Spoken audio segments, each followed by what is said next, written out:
A very good morning to you, children. Welcome again in biology class. So today again we'll continue chapter morphology of flowering plants, and today's topic is the fruit. So children, you all love to eat fruit. So what is a fruit? Yes, so fruit, it is a mature or ripened ovary. So the process of fertilization does not only develops ovules into seed, but it also brings some changes in the flower. And usually all the parts of a flower except the ovary fall off. The ovary begins to enlarge simultaneously with the development of seeds, and ultimately it becomes the fruit. The structure of fruit. So a fruit, basically, it has a wall or pericarp which develops from the wall of the ovary. So this pericarp, when it gets well developed, it shows three layers: outer epicarp, middle mesocarp, and inner endocarp. So here, see the fruit of a mango.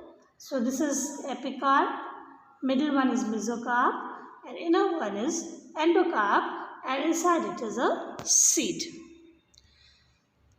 So let's come to classification of fruits. The fruits, they are of three main types: simple fruits, aggregate fruits, and composite fruits. So what are simple fruits? So simple fruits, they develop from monocarpellary ovary or multicarpellary syncarpous ovary. Now depending upon the nature of the pericarp, the simple fruits again divided into simple dry fruits and simple succulent fruits or the fleshy fruits. Now simple dry fruits, in which the pericarp, it is dry, it is neither fleshy nor it is differentiated into three layers like in succulent flowers. Simple dry fruits, they are again divided into three types: achineal or indehiscent, capsular or dehiscent or schizocarpic or splitting. Achineal or indehiscent fruits, they are again five types, and they are single-seeded, dry, simple fruits which do not dehisce after ripening. So the seeds there remain inside the pericarp. So the five types of indehiscent fruits are acne, which develops from monocarpellary superior ovary. It is unilocular, one-seeded fruit, and pericarp, it is free from seed coat except at one point.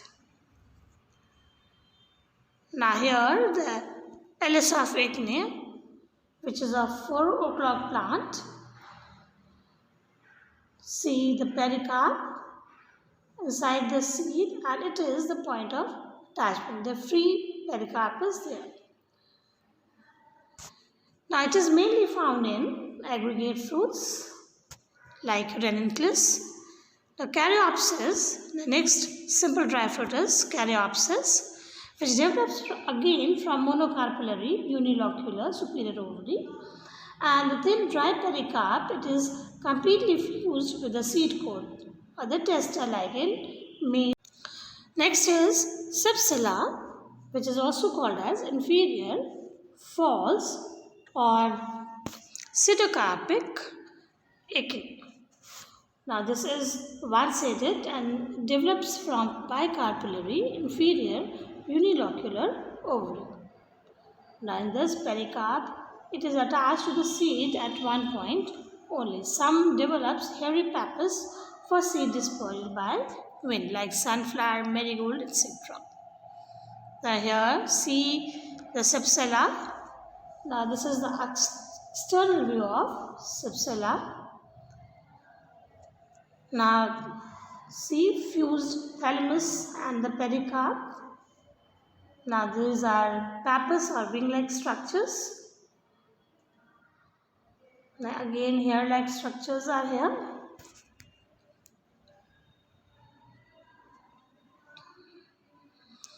Next is nut. Now, nut they develop from bicarpellary or multicarpellary inferior ovary.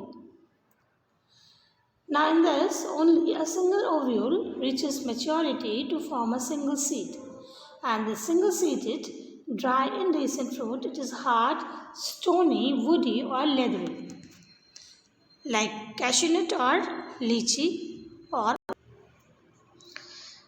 next is samara. The samara, it is a winged acheneal fruit which develops as an outgrowth of the pericarp. It helps in wind dispersal. These fruits, they are called as samaroids. Now here is the diagram of nuts, cashew nut or acorn or oak, external view of cashew nut or lychee, then longitudinal section of nut of lychee. Here see, this is a fleshy area, the seed, pericarp, capsule or bracts. Okay, now here is the samara of elm or the samara of Holoptelia. See, and these are winged pericarp, and inside it is a seed. Okay.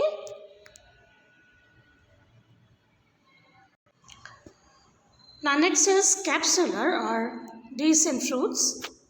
They are many seeded, dry, simple and decent fruits, and their pericarp ruptures after ripening and seeds they are dispersed. Now there are again 5 types.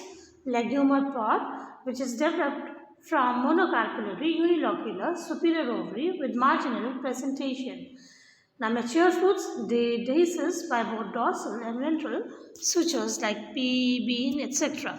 Here see, now this is the pedicel and persistent calyx, then pericarp and seeds, locule, ventral suture and dorsal suture. Now repairs of style. Follicle, which is similar to legume but it dehisces by only one suture.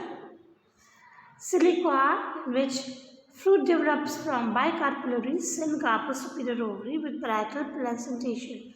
The ovary is unilocular and in the beginning, but it becomes bilocular due to development of false septum. Silicula, which is a few-seeded, flattened and shortened siliqua. The capsule, which develops from multicarpellary syncarpous superior ovary and sometimes from inferior ovary also. It is multilocular and many-seeded, and the important types, they are loculocidal capsule, streptophageal capsule, porocidal capsule, then Paxidium or Pisces, then denticulate capsule, septocidal capsule, and many more. Okay? Now comes to aggregate fruits. Now these fruits, they are a group of fruitlets which develop from multicarpellary apocarpous ovary. Now these fruits make an aggregate of fruitlets. Now the fruitlets of aggregate develops from the single flower known as etario. Now there are again of different types. Etario or follicle, in which carpa develops into a fruitlet which is known as follicle.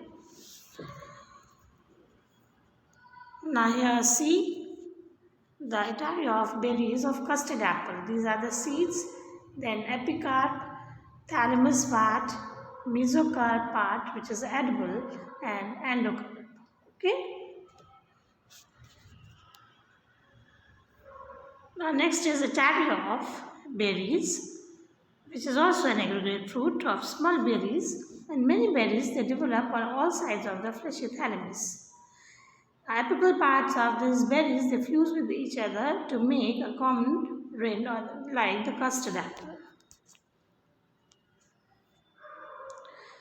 Next is the composite or the multiple fruit which develops from the complete inflorescence And again, there are different types. Sources, in which develops from entire inflorescence, which is either a spike or female catkin.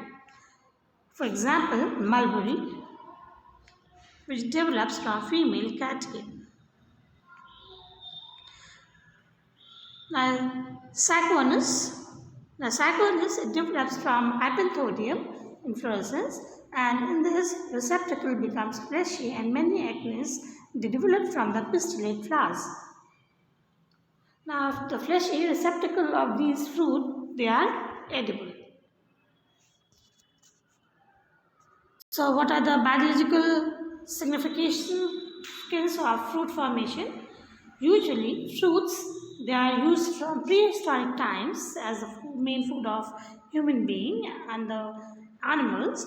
Now, even today, the fruits they comprise main parts of the human diet. But fruit formation has its own significance for the plant. Like fruit protects the immature seeds from unfavorable environmental conditions.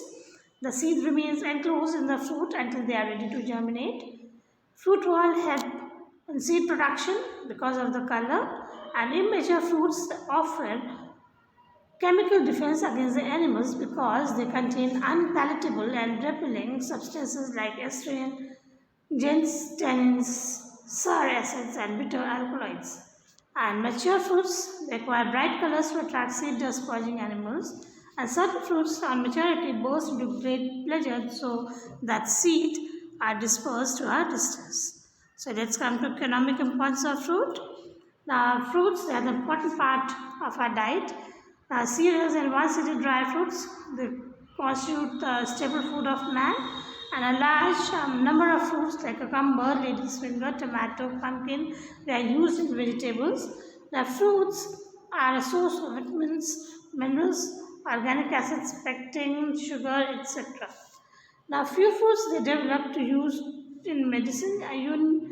Unripe fruits of Papaver somniferum provide latex, which is used in opium. Now, see, children will learn in our next class. Till then, thank you and have a nice day.